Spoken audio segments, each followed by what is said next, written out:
नमस्कार मंडळी, आपल्या चॅनलवर तुमचं स्वागत आहे। मागच्या व्हिडिओमध्ये तुम्ही पाहिलंच असेल, दिवाळीचा किराणा भरायला मी गेले होते।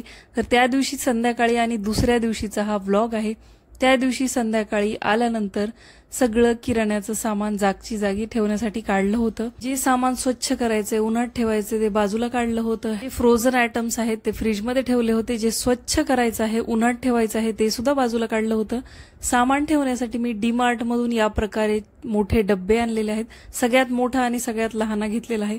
सगळ्यात मोठ्यामध्ये मखाना, मुरमुरे, डाळी, तांदूळ या प्रकारच्या सगळ्या वस्तू असतात आणि जो लहान आहे डब्बा त्याच्यामध्ये सगळे पाउचेस म्हणजे मॅगी, जे काही छोटे आपले मसाल्याच्या पुडे असतात, जे छोटे आयटम्स असतात, जिरे, मोहरी, ते मी वरच्या ह्याच्यात ठेवत असते। किचन ओट्याच्या खाली मी जो मोठा खप्पा करून घेतलेला आहे त्यामध्ये हे दोन माझे बॉक्सेस मस्त आरामात बसतात। संध्याकाळीच मला सगळी आवरावर करून ठेवायची होती, कारण दुसऱ्या दिवशी आम्ही सगळ्या मैत्रिणी मिळून दिवाळीची शॉपिंग करायला जाणार होतो सुरतला। आम्ही 4 जणी होतो। सगळ्यांच्या वेळा ऍडजस्ट करून आम्हाला हा दिवस मिळाला होता आणि मुलं घरीच ठेवणार होतो। संध्याकाळी मस्त बीटरूटाची चपाती, आळूच्या पानाची पातळ भाजी आणि बटाट्याची भाजी केली। झोपताना आईस्क्रीम खाल्ली।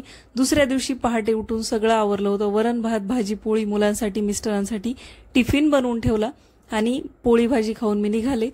बस पकडली आणि डायरेक्ट आलो सुरतला। सुरतला सगळ्यात पहिल्यांदा आलो आम्ही चोट्टा मार्केटमध्ये, जिथं सगळ्या वस्तू आपल्याला मिळतात। घरातल्या वस्तू, कपडे, चप्पल, ज्वेलरी, सगळं। आल्या आल्या भूक लागली होती, त्यामुळे आधी पाणीपुरीवर ताव मारला। सगळं मार्केट एक्सप्लोर केलं। ज्वेलरी तर एवढी सुंदर होती की बघता क्षणी सगळं घ्यावं असं वाटत होतं। कपडे सुद्धा भरपूर रिझनेबल रेटमध्ये इथे अवेलेबल होते। चप्पल सुद्धा होत्या, पण मला काही घ्यायच्या नव्हत्या त्यामुळे मी बघितली नाही। आणि दुसरा एक खूप मस्त आयटम मला मिळाला, तो म्हणजे पापडाच्या लाट्या, जे पापडाचं ओलं पीठ असतं, जे की मला खायला खूप आवडतं। तुम्हाला सुद्धा कोणाला आवडत असेल ना तर मला कमेंट्स करून नक्की सांगा। आणि शिवाय इथं वेगवेगळ्या फ्लेवरमध्ये सुद्धा हे होतं, लसूणी फ्लेवर, मिरची फ्लेवर। मी प्लेनच पापडाचं पीठ घेतलं। ज्वेलरी आम्ही भरपूर पाहिली, ट्रेंडिंग सुद्धा होती, कानातले वगैरे। त्यानंतर पर्सचं सुद्धा अप्रतिम कलेक्शन होतं, ज्याला जे हवं ते घेतलं। दिवाळी जवळ आलेली होती त्यामुळे गर्दी भरपूर होती। तिथलं पटापट आवरलं आणि आम्ही आलो ओल्ड बॉम्बे मार्केटला। आल्या आल्या भूक लागली त्यामुळे सँडविच खाल्लं।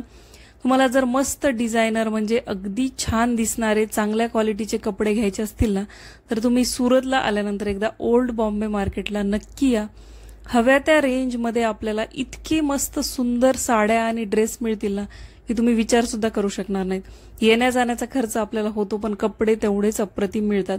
ही जी साडी होती ना ती मला इतकी जास्त आवडली होती, पण ती खूप रेंजच्या बाहेर होती। तुम्हाला लग्नासाठी वगैरे शॉपिंग करायची असतील, लेहंगे घ्यायचे असतील, तर तुम्ही एकदा इथं नक्की या, कारण भरपूर डिझाईन मध्ये, भरपूर कलर मध्ये आणि रिझनेबल रेट मध्ये आपल्याला इथं कपडे मिळतात। आणि हो, तुमच्या बार्गेनिंग स्किल जर चांगल्या असतील तर अजून भरपूर प्रमाणात पैसे कमी सुद्धा होतात। आता मी काय काय घेतलं हे तुम्हाला डिटेल पुढच्या व्हिडिओमध्ये नक्की सांगते। गर्दी भरपूर होती आणि वेळ कमी होता, त्यामुळे खूप काही व्हिडिओ शूट करू शकले नाही, पण मी काय घेतलं, कसं घेतलं हे तुम्हाला नक्की सांगते। व्हिडिओ आवडला असेल, आतापर्यंत बघत असाल तर लाईक, शेअर, सबस्क्राईब करा। तुम्ही या मार्केटमध्ये येऊन गेला असाल तर तेही मला सांगा। मी भेटते अशाच एका मस्त व्हिडिओ सोबत पुढच्या व्लॉग मध्ये। तोपर्यंत बाय।